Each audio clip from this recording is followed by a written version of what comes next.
Nindot kaayo nga ato agyod nga gihangup no ang ato ang tulumanon nining maong panahuna sa ato ang pag andam sa pagsaulog sa Pasko sa pagkataos tong Ginoo sa 9 days no, nga novena. Itawag nato og simbang gabi sa Tagalog pa. O sa kadlawon misa de Gallo, no? Mao nga sa ako nagiingon no nga kining maong misaha magabi man o makaadlawon mao ra ni siya, no? Santos nga misa. Mao gid atong timan-an kanunay, no? Nga dili mas maayo ang kadlawon, dili mas nindot ang gabi kay di ka mamatas kadlawon o kaha ug unsay mas duol sa luwag sa Ginoo ang gabi ba o ang kadlawon ba, ha? Di gyud na magdepende ana. Magdepende gyud na nato nga nanimba. Kay ikaw nga nanimba ron diha, wa ba ka maghagok, no? Namati ba ka sa istorya nga ato gibasa karon? Ning manindot kay nga ebanghelyo may tungod sa kinabuhi ni Zacarias ug ni Isabel, no? Ano nindot man? Mura ni siyang nagtan-aw kag teleserye, no? Mura kang nagtan-aw kanang adunay abangan sa sunod nga kabanata, no? Tan-aw nimo ang love story, no, ni Zacarias ug ni Isabel. Silang duruha matud pa anaa sa taas nga estado sa katilingban, parianong banay, parianong laray, no, ni Abias. Apan adunay problema, no? Para nato gamay ra ning problema, ha, no? Labi na karong panahon na nga nang walay anak, no? Sa mga managtiayon karong panahon na nga walay anak, mas malipay pa hinon way anak, no? No? Kay bagsigin lag suroy-suroy, no? Kay bagsigin lag pamuhig iro, no? O kairing, no? Tanaw ka sa musiling nga purting daghanang anak, na birisi ninyo ngano daghang kay bug anak, no? Munang lisod kay karong panahon na, no, kung daghang anak, no, kay purting lisuras panahon. Pero sa panahon ni Zacarias o ni Isabel, kung managtiayon mo nya wala kay mo anak, pasabot na nga wa mo panalanginis Ginoo. No? Pasabot ka na nga wala, no, walay grasya, no, sa inyong panagpuyo, no? Pagka managtiayon, no? Og dugay na sila nagampo ini. Napamatud-an na nato sa katapusang bahin sa ebanghelyo nga si Isabel, no, nagampo, nagpasalamat sa Ginoo. Karon mitabang nagikadako ang Ginoo nining pagiha. Gikuha na niya ang naghatag kanako kaulawan, no, atubangan sa mga tao. Kay naulaw gid sila. Siguro ang mga silingan sige pangutana, nya, musta naman? No? Bel, musta naman Bel? No? Unsa may angga ning Zacarias, no? Zak, musta naman Zak? No? Wa gyud? No? No, kamo kun ipangutanon be. No? Nagtiayon. Ya musta naman wa gyud? Zero gyud? No? Di ba di nagkaganahan mo gawas? No? Kay basi pangutanon na sad mo, yawag gyapon mo anak nagtiayon mong dagko, no? Munay kalisod sa kinabuhi nila taon, no?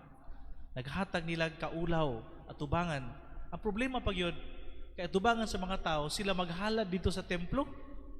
Ug ngano nga sila pag yun, no? Nga naa sa parianon nga laray, no? Silang duruha, parianong banay, no? Kay mo man ang sa una, no? Nga ang pagkapari anaa sa lineage, no, sa maong panimalay, no? Mura bag mga royal blood, no? Pagkapari. Karon ang panahon ng pagkapari karon ministry naman, no? Ordained, no? Ministry tungod sa sakramento. Pero niadto wala pa sakramento panahon ni Zacarias ug ni Isabel. Munang naa sila'y gitawag og lineage, parianon nga banay. Nahisakop sila ni ana. Na supposedly bulahan sila pero wa. Apan adunay usa ka panghitabo nga wa masabti ni Zacarias diha siyang kinabuhi. Ug unsa man nga panghitabo? Nga diin ang anghel sa Ginoo mibisita kaniya ug naghatag kaniya og maayong balita. Good news. No? Good news, Zacarias. No? Matod pa sa anghel, ayaw kahadlok. Gidungog sa Dios ang imong pag-ampo. Ang imong asawa nga Isabel, nga si Isabel, mo anak ug lalaki. Ug nanli siya Juan. No? Pagkadunggan din ni Zacarias, bisag daghan na kay gi-explain ang anghel kinsa ning bataa, no?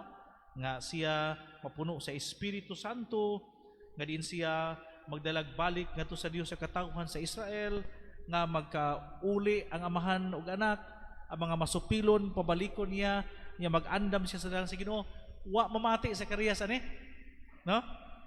Sa iyahang kakurat naa siya gisulti sa anghel. Unsaon ko man pag-ila nga tinuod ang imong ingon kanako, tagaay kong ebidensya. Lisod na kayo, no? Lisod na kayo. Kamo kuno'y tiguang, lalimba, no? No? Imagine kung pilay edad ni Zacarias ug Isabel kaane. Nagtuo mo 90 anyos ni sila. Dili oy 100 kapin. 100 plus years old. Muna ilang pagidaron ni adto. Karon na malani ang atong edad nga ang kinataas-an 90, no? Usay gani dinala katabot 90. Abot na tag mga pila. Pila tag-an ninyo. Asa ka mo makaabot, no? No, di ba? Nag-anam nagyug kaubos karon ang mortality rate, no? Na magbisa bidiri luoy taon kaayo. 40 anyos, no? Patay na. Giatake. Usay 30 anyos, bata pa kayo. Usay teenager pa. Wala na disgrasya, namatay na. Niya kasagaran gyud naa sa mga 60, 70, no? Mao gid na ang rate, no, sa atong mortality karon, no? Muna nga kung kamo naa na ng idara hala ihapa na ng inyong katuigan, no? Ay mo sige katug diha, no? Oh. Kay delikado kay atong panahon karon, no? Labi na daghan kaayong mga kakulian sa ato ang paglawas, no? Na ang sipon, ubo, ilanat karong panahon na, no? Unsa na? Walking pneumonia, no? Walking pneumonia. Ana taptan tang tanan ani, no? Pero panahon ni Zacarias ug Isabel, panahon ni sa mga karaan nga mga tao, no? Panahon nila sa ato mga katigulangan, no? Ato mga katigulangan sa una, tagas kay edad, mabot pa gyud 100. No? Mga centenaries nga mga edad. Diya bitaw toy amahan sa usa ka pari. Ibitar mi niya kayang amahan, no? Si Monsignor Sindolfo Riarte ba nakailaman mo, no? Ayang papa, so pa to mamatay 100, ang namatay to sa murag 102 or 103 years old. Pag 100 years old siyang papa, gibitar mi niya kami mga pari nga mga suod. O aligre kay nga mong selebrasyon. Usa sa mga pangutana, tay unsa may sikreto nimo sa imong 100 years old nga edad? No? Unsa may sikreto nimo? Simple ra kay sa tulo lang kabutang mga ondo. Tulo lang yung kabutang, no? Kaon mo bisag unsa. Di man ka anak, kaon bisag unsa. Oh, tinuod mo inom pa siya beer. San Miguel beer gina, ha? Kada adlaw inom siya beer. Pero ingon siya, ikaduha, busog na gani mo, ay na mo kaon. Amo na diha natam sipiat, no? No, kay bisag busog ngaon gihapon ta. No? Ikatulo, importante kayo. Usapag yun ang imong pagkaon. Haskang di balasa ana, no? Ang humba ato ramang namyon, no? No mo ditsur man, no? No? Ibong kilab raman ang kore litson, no? No? May magkita mo dagyod og kan kit-kit anang kan yun, no? Anang ribs, no? Ingana, no? Mana iyahang kana mo. Tinuod yun, no? Wa gyud siya sakit, namatay rin siya sa katigulangon, no? Ingana ang mga karaan ng mga tao ni adto, no? Ang mga katigulangan nato tag-as kay edad. Nang kita karon magbantay-bantay na tas to ang ato ang edad, no? Kay ngano tungod sa ato ang pagkaon, tungod sa ato ang gipang-inom, tungod sa ato ang lifestyle, no? Lifestyle nato. Muna. Panahon ni Zacarias ug Isabel, they are more than 100 years old. Imagine na unsa nakatiguang. Ha? And you know what I am thinking, no? Muna ingon mo na, madapa ka na pader? No? Ha? Nangatawo mga choir ay, madapa ka na? Ha? Oh. Di na siguro na badaha, oy. No? Sterno? No? Muto nakurat si Zacarias. Ingon siya, ngon saon ko man pag ila na tinuod imong giingon kanako. Na evidently kami nga managtiayon, tiguwang na kaayo. Tiguwang na kaayo. And they're hopeless of that. Hunahuna, ilala nga, alagad lang sa Ginoo, bahalagon say sultis mga tao kanila. Pero niya ang taho sa Ginoo. Ug muni usa sa mga butang na siguro angay natong batunan. Kay matud pa ni Anghel Gabriel tungod kay wa man magpadayag si Zacarias sa iyahang pagdawat sa mga mensahe, iyang gipamatud-an nga maamang ka hangtod nga mahitabo ug makasulti ka hangtod sa adlaw nga matuman ang akong gisaad kanimo. No? Ug tuod man nahitabo, no, ang giingon sa anghel kaniya. Ug diha dayon ang gahom sa Ginoo, no, mi puyo, no, sa ilahang kinabuhi ni Isabel ug ni Zacarias, no? Si Zacarias ug si Isabel, no, wa magdahom niini apan matud pa nga walay imposible sa Dios. Kung ato ding dadon sa itong pamalandong karon ba, tinuod daghan kitang mga kakulian, no? Daghan kita mga we somehow reach to a point of hopelessness. Di ba? Nga hopeless na kita. Ambot, napabagay panahon, no? Nga magkauli mi. Ambot kung napabagay panahon nga marang-arang among kinabuhi. Ambot kung napabagay panahon nga dunay kausaban ang akong kaugalingon. Hopeless, no? Pero di ay ipamatud-an dinhi sa ebanghelyo nga diha sa Ginoo, no, ang tanan posible. Ang tanan posible. Nothing is impossible with God. O muna ang gikinahanglan sa atong katilingban karon. Kay daghan na kaay karon sa atong katilingban nga nagkulang na ang pagtuo ug pagsalig sa Dios. Mutuo lang ta sa Ginoo kung dunay bagyo. Di ba? Musalig na ta sa Ginoo kung uyugon, no, ang ato ang balay, no? No? Daig sangpit sa Ginoo. Pero pasimbaha, paampua, padawata sa sakramento. Nganong di mamumudawat sa sakramento? Gibunyagan kitang tanan, binunyagan kita. Pero nga naman, nga ato ramang taligamaan ang pulong sa Ginoo nga gihatag diha kanato. Nganong di man nato dawaton diha sa atong kasing-kasing aron ang pulong sa Ginoo mo'y mag-umol diha sa atong kinabuhi aron ma-dream comes true, no? Ang ato ang mga gipangandoy.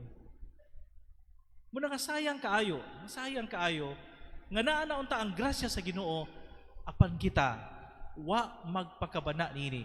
Sama kita, no, sa kinaiya, no? Kinaiya ni Zacarias sa unang pulong ayang ipadayag ngadto sa anghel nga mangita pata og ebidensya.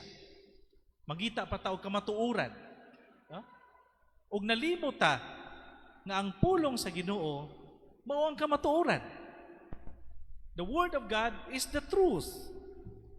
It is our light and our way. Kadiin makasubay kita if only we want our dreams to become true. Kung dili ganita musubay sa pulong sa Ginoo ug mudawat sa Ginoo diha sa kinabuhi, wa gyoy milagro, wa gyoy grasya nga mahitabo. Bisan kung kapila pa ka manimba, bisan kung manimba pa ka sa gabi, manimba pa jud ka sa kadlawon, nya matug lang gihapon ka, wa gyoy nada. Ha? Ha? O kaha ang atong batasan mao Japon kaon jabas. Ha? Way kausaban. Sayang, anugon. Ayaw usiki ang grasya sa Ginoo. Si Isabel mismo, no? pagkaalinggat niya sa maong taho. Kay surely, no? Surely si Isabel usab gipakitaan sa anghel. Ngano man ato diyan may balaan sa susunod nga kabanata, no? Ngano makaingon ta nga si Isabel sad gihingnan sa anghel. Naa ni siya connection ngano. Ug mailhan nato dinhi nga si Isabel mismo nidawat dayon sama sa iyang igagaw nga si Maria. Nga nidawat sa taho sa anghel kaniya, matuman ang imong pagbuot. No? Sulugoon lamang ako sa Ginoo. Matuman unta ang imong gipamulong. Ingon ni ana unta ang atong attitude. Hinaot unta nga magkakat-on kita niini. Kay diin karon si Zacarias, no? Di man ingon nga silot, no? Kundi gihatagan lang siya ni anang maong gipangayo sa pagmatuod nga tinuod gayud ang giingon sa anghel. No? To verify the veracity, no, of the word of God, no? Nga tinuod gayud ang pulong nga mahimong tao. Umipuyo uban kanato. Zacarias sa susunod na kabanata, no, atong mailhan ang iyang kausaban sa iyang kinabuhi. Hinaot sa unta nga kita makakat-on niini o makatagamtam sa susamang grasya nga ilahang nadawat ni Zacarias ni Isabel. O hinaot nga sa kanunay kita mudawat sa pulong sa Dios diha sa atong tagsa-tagsa kakinabuhi. Amen.